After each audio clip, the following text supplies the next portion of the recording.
Assistant డైరెక్టర్గా మేము ఏమేం పనులు నేర్చుకోవాలి అనేది ఈ వీడియోలో మనం తెలుసుకుందాం. ఈ వీడియోని స్టార్టింగ్ నుండి ఎండింగ్ వరకు మీరు చూడండి. చూసినట్లయితే మీరు ఏం చేస్తే మీకు అవకాశాలు వస్తాయి అనేది 100% మీకైతే తెలుస్తుంది.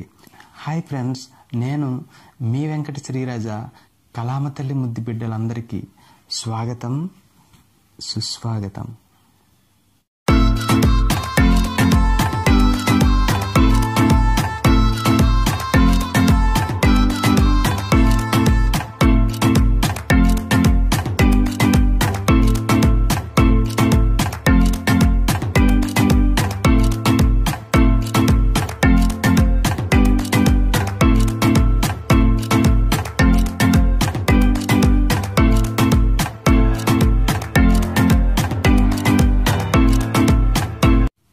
Welcome back.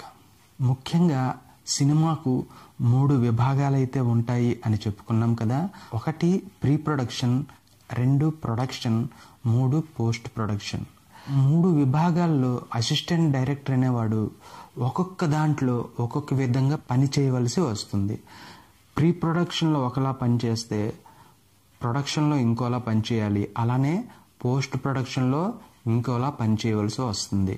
3 విభాగాల్లో 3 రకాలుగా పనిచేయవలసి వస్తుంది. అయితే ఫస్ట్ మనం ఏ పని నేర్చుకోవాలి అని అన్నప్పుడు ఫస్ట్ మనకైతే ప్రీ ప్రొడక్షన్లోనే పని ఉంటుందన్నమాట. ఈ ప్రీ ప్రొడక్షన్కి సంబంధించిన పని మనం నేర్చుకోగలిగితే మనకి దాదాపుగా ఎంట్రన్స్ అనేది లభించినట్లే.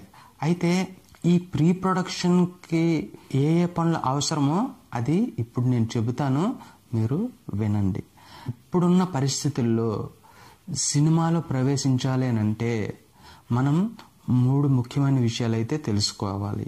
ఇప్పుడున్న దర్శకులు, ఇప్పుడున్న నటీనటులు, ఇప్పుడున్న టెక్నాలజీ, ఈ 3 మీద కూడా మనకి పర్టికులర్గా ఒక అవగాహన అంటూ ఉండాలి.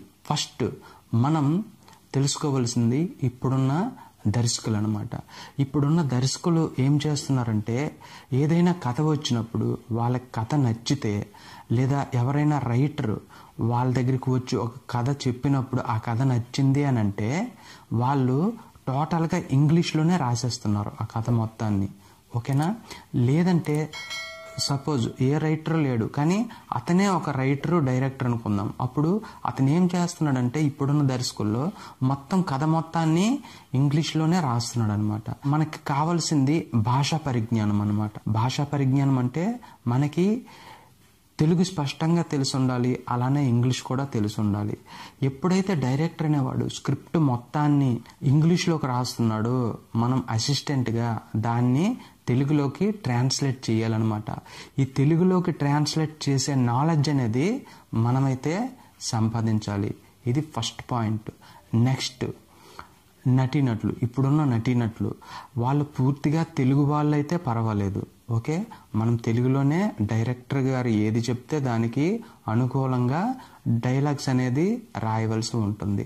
బట్ ఇక్కడ ఏం జరుగుతుందంటే పరభాషా నటీనటులు అంటే వాళ్ళ లాంగ్వేజ్ ఇంగ్లీష్ అయి ఉండొచ్చు, హిందీ అయి ఉండొచ్చు, బట్ వాళ్ళకి కొంచెం తెలుగు వస్తుంది అనమాట. తెలుగు చదవడం అనేది రాదు. అయితే ఇక్కడ మనం ఒక పాయింట్ని అయితే గమనించాలి. ఇప్పుడున్న డైరెక్టర్స్ ఏం చేస్తారంటే టోటల్గా ట్రాన్స్లేట్ చేయమని చెప్తారు కదా. టోటల్గా ట్రాన్స్లేట్ చేయమన్నప్పుడు మనం ట్రాన్స్లేట్ చేసేస్తాం. అయితే దీన్ని సీన్స్ వైజ్గా విభజించాలి అనేటప్పటికి ఏమవుతుందంటే యాక్షన్ పార్ట్ని అంతటినీ ఇంగ్లీష్లో రాయాలి, డైలాగ్ పార్ట్స్ని అంతటినీ టింగ్లీష్లో రాయాలి. అంటే మీకు ఇక్కడ ఇంగ్లీష్కి టింగ్లీష్కి తేడా అనేది తెలియాలి. టోటల్గా స్క్రిప్ట్ ఏదైతే ఉందో అది ఇంగ్లీష్లో రాయమంటారు కదా, అప్పుడు దాన్ని ఇంగ్లీష్లో రాయాలి. టింగ్లీష్ అంటే యాజ్ ఇట్ ఈజ్గా తెలుగు ఏదైతే ఉందో దాన్ని యాజ్ ఇట్ ఈజ్గా రాయడం అన్నమాట. యాజ్ ఇట్ ఈజ్గా రాయడం అంటే ఇప్పుడు ఉదాహరణకి నేను నిన్ను ప్రేమిస్తున్నాను అంటే ఇక్కడ మనం ఈ డైలాగ్ పార్ట్ని ఒక హీరోయిన్కి చెప్తున్నాడని అనుకుందాం, నేను నిన్ను ప్రేమిస్తున్నాను అని చెప్పేసి. అయితే ఆ హీరో అన్న దగ్గర మనం ఏం చేయాలంటే NENU నేను, NINNU నిన్ను, PREMISTU NNANU, నేను నిన్ను ప్రేమిస్తున్నాను, ఇలా అనమాట. అంటే తెలుగులో ఎలా ఉందో ఆ డైలాగు దాన్ని యాజ్ ఇట్ ఈజ్గా ఇంగ్లీష్లో రాయడం అనమాట. దీన్నే ఇంగ్లీష్ అంటారు. నటుడికి ఆ స్క్రిప్ట్ ఇచ్చేటప్పుడు యాక్షన్ పార్ట్ అంతటిని ఇంగ్లీష్లో, తనకి ఇంగ్లీష్ తెలుసు కాబట్టి యాజ్ ఇట్ ఈజ్గా చదివేస్తాడు. అదే డైలాగ్ పార్ట్కి వచ్చే వరకు వాళ్ళకి ఈ అసిస్టెంట్లు అనే వాళ్ళు డైలాగ్ ఇలాగ ఉంటుంది అని మనం చెప్పినప్పుడు ఇంగ్లీష్లో రాసేటప్పుడు ఏమవుతుందంటే వాళ్ళకి కొంచెం ఈజీ అవుతుంది అనమాట. ఈ కారణంగా మనకి భాషా పరిజ్ఞానం అయితే ఉండాలి. దీంతో పాటు మనకి హిందీ వచ్చుంటే మనకున్న అవకాశాల్లో అంటే ఒక మెట్టు పైకి ఎక్కినట్టే అన్నమాట. ఈ హిందీ కూడా ఉంటే అదనంగా మనకి ఒక అడ్వాంటేజ్ అయితే అవుతుంది. నెక్స్ట్, ఇప్పుడున్న టెక్నాలజీపై మనకి కొంత అవగాహన, గ్రిప్ ఉండాలన్నమాట. అంటే మనకి మినిమంలో మినిమం అసిస్టెంట్ డైరెక్టర్ అవ్వాలి అనుకునే వాళ్ళకి MS వర్డ్, MS ఎక్సెల్ అనేది తెలిసి ఉండాలి. దీంతోపాటు టైపింగ్ కూడా తెలిసి ఉండాలి. టైపింగ్ ఎందుకు తెలిసి ఉండాలి అని చెప్పానంటే, డైరెక్టర్ ఏదైతే చెప్తాడో దానికి అనుగుణంగా కో డైరెక్టర్ ఏం చేస్తాడంటే ఆర్టిస్టులు కానీ ఇతర విభాగాల్లో పనిచేసే వాళ్ళు కాల్ షీట్స్కి అనుగుణంగా షెడ్యూల్ అనేది వేయడం జరుగుతుంది. ఈ షెడ్యూల్ అనేది ఆ కో డైరెక్టర్ అనేవాడు టోటల్గా పేపర్ మీద చాలా క్లియర్గా రాస్తాడనమాట.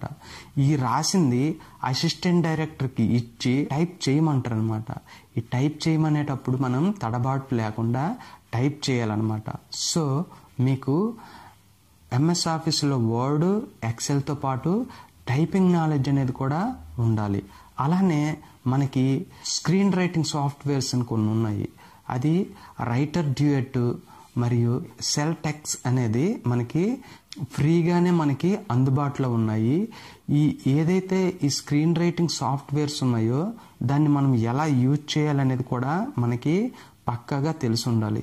అలానే మీకు ఓన్గా ల్యాప్టాప్ అనేది ఉంటే మీకు మరింత త్వరగా ఈ స్కిల్స్ని నేర్చుకునే అవకాశం అయితే ఉంటుంది. కళామతల్లి ముద్దు బిడ్డలు ఎవరైనా ఫస్ట్ టైం మన ఛానల్ని విజిట్ చేసి ఉంటే ఖచ్చితంగా లైక్ చేయండి, షేర్ చేయండి, సబ్స్క్రైబ్ చేసి మన ఛానల్ని డెవలప్ చేయండి. ఈ అసిస్టెంట్ డైరెక్టర్ అనే సబ్జెక్టుపై ఏ విధమైన డౌట్స్ ఉన్నా క్రింద కామెంట్ సెక్షన్లో తెలియజేయండి. వాటన్నిటికీ నేను సమాధానం అయితే చెబుతాను. ఈ వీడియోని ఎంత ఓపికగా చూసిన కళామ తల్లి ముద్దు బిడ్డలందరికీ నా యొక్క హృదయపూర్వక నమస్కారం.